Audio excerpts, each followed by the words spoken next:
अब आगे देखते हैं। Write the names of any two natural satellites and two artificial satellite. ठीक है, दो आपको जो सैटेलाइट हमारे उपग्रह हैं, तो नेचुरल मतलब हो गया जो प्राकृतिक उपग्रह हैं, और आर्टिफिशियल का मतलब क्या हो गया, जिनको कि बनाया गया है। ठीक है, तो नेचुरल कौन से होते हैं, एक तो है हमारा मून और एक टाइटन, ये दोनों हमारे नेचुरल सैटेलाइट हैं, प्राकृतिक उपग्रह हैं। और आर्टिफिशियल सैटेलाइट्स कौन से हैं, जिनको कि हमने भेजा है, आर्यभट्ट और रोहिणी। ठीक है, ये भी आपको याद करना है, ये चीज़ भी आपको याद करनी है। अब हम आगे देखते हैं। Write the names of fields these words are related to. यहाँ आपको कुछ वर्ड्स दिए गए हैं, आपको बताना है कि उनके फील्ड्स का नाम क्या है। तो जैसे मैकेनिक्स है तो उसकी फील्ड आएगी मैकेनिकल। ऐसे ही मैथ की क्या आ जाएगी, मैथमेटिक्स। कंप्यूटर की कंप्यूटर साइंस। इलेक्ट्रॉनिक्स की आपकी फिजिक्स आएगी। बॉडी एंड इट्स डिजीज़ किस में आएंगे, बायोलॉजी में। ठीक है, आगे है pick out adverb in the following sentence. आपको एडवर्ब है उस पर अंडरलाइन कर सकते हो, यहाँ आपको उनको लिखना भी है। तो इंडियन सोल्जर फाइट ब्रेवली, तो इसमें क्या है आपके एडवर्ब, ब्रेवली आएगी। यहाँ देखिए शीला राइट्स नीटली, तो यहाँ पर हमने इसको अंडरलाइन किया नीटली को, और यहाँ लिखा है। आगे है he gets up early in the morning, तो ये अर्ली आएगा।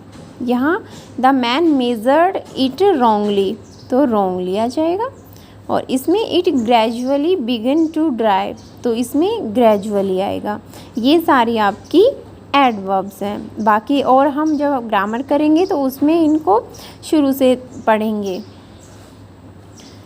आगे है join the pair of sentences using the conjunctions. Suitable conjunction का यूज़ करना है, और जो दो सेंटेंस हमें दिया गया है उनको जॉइन करना है, मिलाना है आपस में। तो Mohan went on A picnic last month. ठीक है, मोहन पिछले महीने कहाँ गया था, पिकनिक पर गया था। Sohan did not go, Sohan नहीं गया था। तो मिलाओगे कैसे, but Mohan went on A picnic last month, इतना लिखा, बाद में बट, लेकिन Sohan did not go, Sohan नहीं गया, बट आएगा। The baby is crying, the baby is hungry, तो इसमें क्या आएगा, द बेबी इज़ क्राइंग, बच्चा रो रहा है, बिकॉज, क्योंकि द बेबी इज़ हंग्री, बच्चा भूखा है, तो इसमें बिकॉज आएगा। He is healthy, he can not work hard, तो इसमें तो he is healthy so he can not work hard. आगे है he is sad, he has lost his watch, तो ही इज़ सैड, वो उदास है, because he has lost his watch, उसने अपनी घड़ी गुम कर दी। Do you like tea, do you like cold drink, तो इसमें क्या आएगा, डू यू लाइक टी और do you like cold drink. ठीक है, पीछे आपका क्वेश्चन मार्क आएगा। She is ill, she will take medicines, तो इसमें क्या आएगा, शी इज़ इल, वो बीमार है, सो इसलिए शी विल टेक मेडिसिन्स, वो दवाइयाँ लेगी। तो यहाँ पर क्या आएगा आपका, सो। आगे है write in brief the contribution of Galileo to mankind. यहाँ आपको गैलीलियो के बारे में कुछ बातें लिखनी है कि उन्होंने क्या क्या इन्वेंशंस की थी।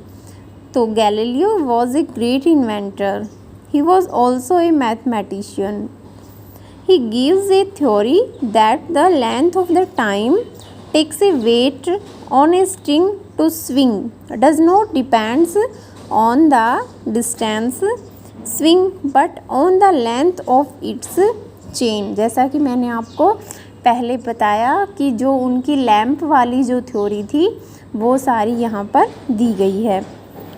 ही ऑल्सो डिस्कवर टेलीस्कोप, उन्होंने टेलीस्कोप की भी खोज की। तो ये गैलीलियो के ऊपर हमने छोटा सा एक नोट लिखा है। ठीक है, इसको आप बुक में ही फिल करोगे, नोटबुक में नहीं करोगे। तो आपका ये चैप्टर पूरा हो गया, साथ ही आपकी रीडर कि सारे चैप्टर्स हमारे लेसन्स कंप्लीट हो गए हैं, सभी को कंप्लीट करके रखना है। ठीक है, question answer, word meaning plus invention और इन्वेंटर्स के नेम, ये आपको नोटबुक में करने हैं, बाकी का काम सारा अपनी बुक में करोगे। Thank you.